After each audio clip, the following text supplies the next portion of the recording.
Pois é, a gente segue falando do Banco Master porque o ministro da Suprema Corte, Dias Toffoli, ele tem determinado o envio dos processos relacionados ao Master para a primeira instância da Justiça Federal, ao concluir que algumas investigações não apresentam nenhum vínculo direto com as autoridades detentoras de foro privilegiado. Essa medida já atingiu casos em tramitação no Rio de Janeiro e em São Paulo. Um dos episódios envolve o ex-presidente da Rio Previdência, trouxemos isso aqui durante a semana, Davis Marcon. Ele foi preso pela Polícia Federal após uma suposta tentativa de fuga. O caso foi encaminhado ao gabinete de Toffoli cerca de um mês atrás. Após análise, o ministro considerou que não havia relação direta com pessoas que possuam prerrogativa de foro no STF. E aí, ele determinou que a investigação retornasse à Justiça Federal do Rio de Janeiro. Com isso, o processo avançou e a ação policial acabou autorizada.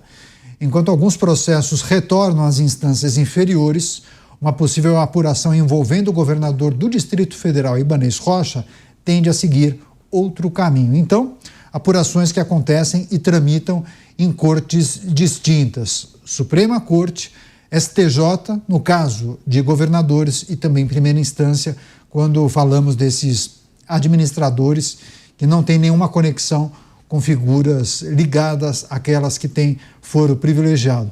Passar para o Luiz Felipe Dávila. Dávila, o fatiamento ajuda a tornar o processo mais célere? É melhor que várias cortes tratem dessa questão? É mais transparente o processo quando não fica somente na mão, sei lá, de um relator ou de uma corte só? Caniato, a regra é clara. Este caso tinha de estar na primeira instância integralmente. As investigações seriam apurados e se houvesse algum indício forte envolvendo autoridades com fórum privilegiado, aí sim muda para outra instância.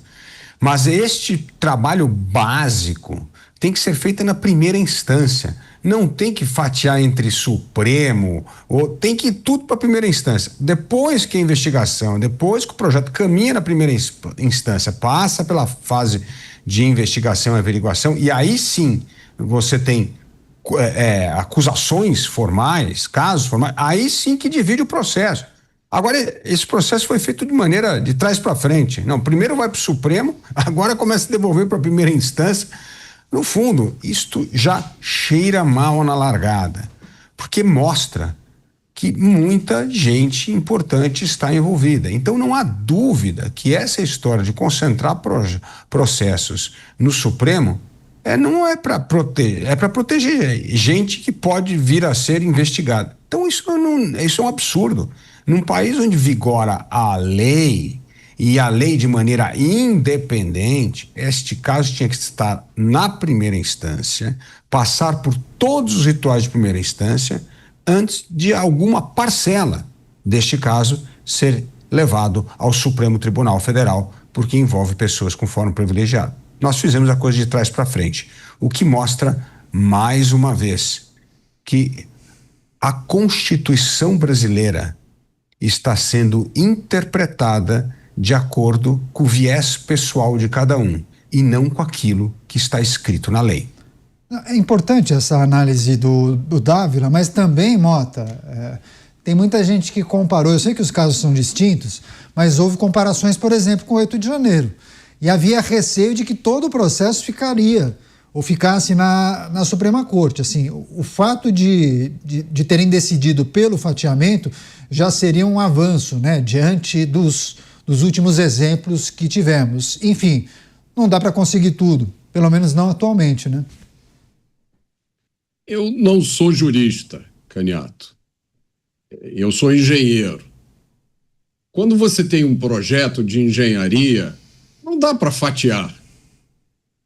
Eu não sei como é que se fatia uma investigação ou um caso como esse. Eu não sei se o fatiamento ajuda ou atrapalha na resolução de um caso como esse. Eu desconfio que atrapalha. Agora, a dificuldade que eu tenho deve ser a dificuldade do nosso espectador, do nosso ouvinte. Porque, às vezes, nós ficamos em dúvida sobre onde está sendo gasto o maior esforço. nesse caso, se é nas investigações propriamente ditas ou na busca de uma justificativa para que essas investigações tenham subido até a Suprema Corte. Porque se a razão é que se suspeitava do envolvimento de alguém com foro privilegiado, essa suspeita pode ser levantada em qualquer caso. E aí tudo sobe e, quem sabe, um dia desce fatiado.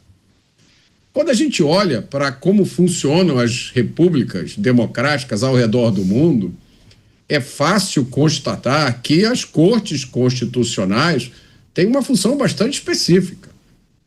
Elas lidam com um número limitadíssimo de casos. No caso da Suprema Corte Americana, são menos de 100 casos por ano.